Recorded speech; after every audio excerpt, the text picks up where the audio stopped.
A história do hino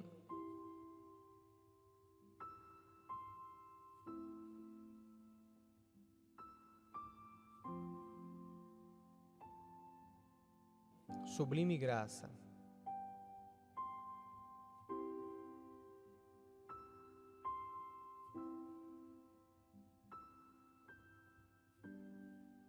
Nascido em Londres em 1725, Newton foi para o mar com a idade de 11 anos.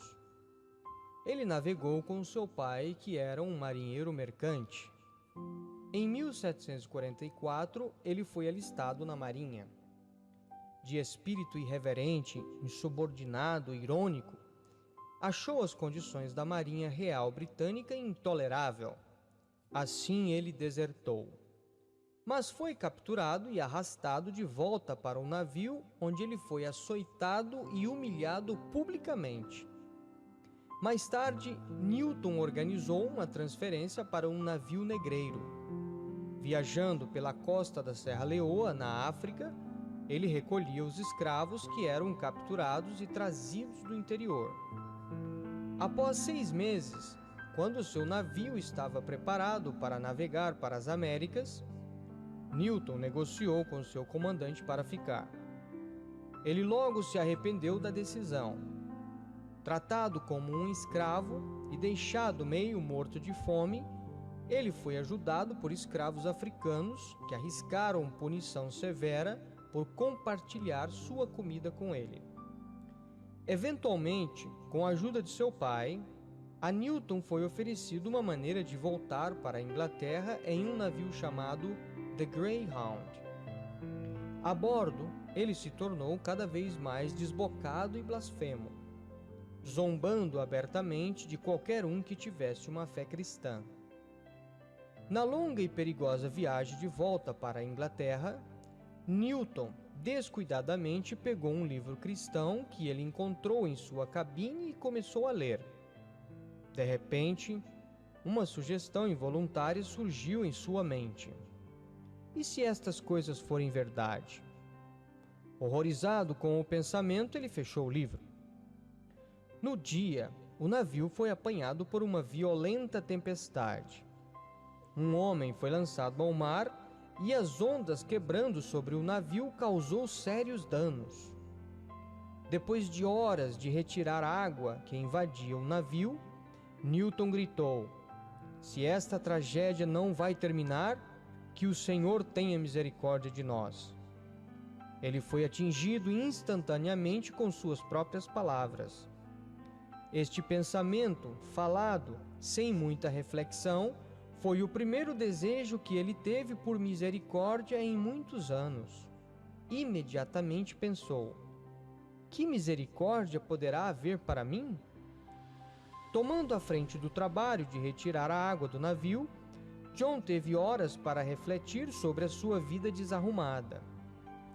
Eu pensei que nunca houve ou poderia haver um pecador como eu. Cheguei à conclusão de que meus pecados eram grandes demais para serem perdoados. Durante semanas, o navio danificado estava à mercê do mar e a tripulação foi à beira do desespero, com escassas rações e quase nada de água ou líquido que pudessem beber. Durante esse tempo, Newton esteve lendo o Novo Testamento, desesperado para descobrir se o Deus que ele havia rejeitado por tanto tempo era real. Quando, por fim, conseguiram chegar à ilha de Torre, na Irlanda, 4 semanas depois que a tempestade destruíra o navio em alto mar. Quando chegaram a esta ilha, o último mantimento estava fervendo na panela. E depois que acabaram de ancorar, estando em terra, somente por 2 horas, o vento começou a soprar e desabou uma terrível tempestade com grande violência. Se tivéssemos continuado no mar naquela noite em nossa condição, com o navio praticamente destruído, certamente teríamos ido para o fundo. Nessa época eu comecei a saber que existe um Deus que ouve e responde às orações. Durante a sua estadia na Irlanda, enquanto o navio estava sendo consertado, Newton saiu em uma caçada organizada pelo prefeito Derry e quase foi morto em um acidente de tiro. A partir desse momento, a vida de John Newton começou a mudar quando ele veio a perceber que a graça de Deus pode salvar até mesmo um desgraçado como ele. Outros logo perceberam a diferença quando ele parou de praguejar e a melhora de seu comportamento de deboche. Mas ele ainda tinha muito a aprender. Apesar de sua nova fé, Newton continuou trabalhando como um comerciante de escravos pelos próximos 6 anos. Cego para os males da escravidão, por sua cultura e por interesse próprio. Mais tarde na vida ele explicou: eu teria sido sobrecarregado com angústia e terror se eu soubesse ou mesmo suspeitasse de que eu estava agindo de forma errada. Finalmente, de volta em sua Inglaterra natal, Newton começou a crescer em sua fé cristã e a aprender com os outros. Ele ouviu pregadores como John Wesley, que condenou o tráfico de escravos, e a sua atitude começou a mudar radicalmente. Em 1750, se casou com uma amiga de infância, Mary Catlett. Ele se tornou um clérigo, servindo primeiro como coadjuntor em Onley, igreja paroquial, e mais tarde em Londres. Enquanto vivia em Onley, Newton começou a escrever poemas e hinos para expressar o seu amor por Deus e incentivar as pessoas em sua adoração. Muitas vezes, ele usou a letra de seus hinos para ilustrar seus sermões. Amazing Grace, que descreveu a sua própria jornada espiritual, foi escrito para ilustrar o seu sermão do dia de Ano Novo em 1773. O título original da canção era Análise e Expectativa da Fé. Como um escritor de hinos, Newton trabalhou em estreita colaboração com o poeta e amigo pessoal William Cowper para elaborar um livro de hinos. Only Hymns foi publicado pela primeira vez em 1779, incluindo letras de Amazing Grace, bem como outros hinos de Newton.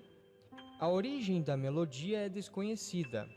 Especula-se que a música de Amazing Grace pode ter sido originado com a melodia de alguma música que os escravos cantavam. Demorou 20 anos, mas finalmente a primeira legislação contra o tráfico de escravos transatlântico foi aprovada em 1807. Em 82, Newton disse: minha memória já quase se foi, mas eu recordo 2 coisas: que eu sou um grande pecador e que Cristo é o meu grande Salvador. No túmulo de Newton lê-se: John Newton, uma vez um infiel e um libertino, um mercador de escravos na África. Foi pela misericórdia de nosso Senhor e Salvador Jesus Cristo, perdoado e inspirado a pregar a mesma fé que ele tinha se esforçado muito para destruir. O seu mais famoso testemunho continua vivo. No mais famoso das centenas de hinos que escreveu, Amazing Grace.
Jesus.